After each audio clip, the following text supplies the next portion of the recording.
گەورە میهرەبان دەفەرمێ وحشرناهم فلم نغادر منهم أحدا. ئێمە مرۆڤەکان کۆ دەکەینەوە و حەشریان دەکەین، بەڵام یەک نەفەرێک بەجێ نامێنێت.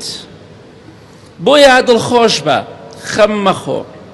وەڵڵاهی ئەوەی کە زوڵمی لە تۆ کردووە، ئەوەی ماڵی تۆی خواردووە، ئەوەی مافی تۆی خواردووە، ئەوەی موچەی تۆی خواردووە، ئەوەی زەوی تۆی داگیر کردووە، ئەوەی جوێنی پێت داوە، ئەوەی ناشرینی کردویتە، ئەوەی بوهتانی بۆ کردویتە، وەڵڵاهی ئەوەی کە ناشرین کردو حەیای بردویتە، ئەوەی کە وای لێ کردویتە زوڵمی لێت کردووە و شەو ڕۆژ بگریت، دڵنیا بە خوای گەورە ئەو کەسانت بۆ دەهێنێت بۆ ڕۆژی قیامەت یەک نەفەرێکیان لێجێ نامێنێ.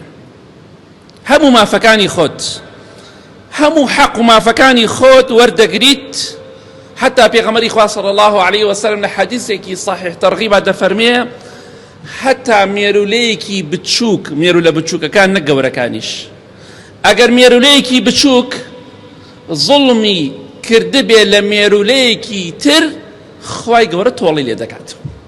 بۆیە بەخوا یەک دینار، یەک سنت، یەک فلس، یەک بەقەت تۆوی خەردەلەیەک حەق و مافت لای هەر کەسێک هەبێ، وەڵڵاهی خوای گەورە حەقەکەت بۆ دەگەڕێنێتەوە لەو ڕۆژەی کە ملیۆنەها و هەزارها وەنەی ئەم دنیاە پێویست بۆیە کە خوای گەورە حەقەکان بۆ بگەڕێنێتەوە.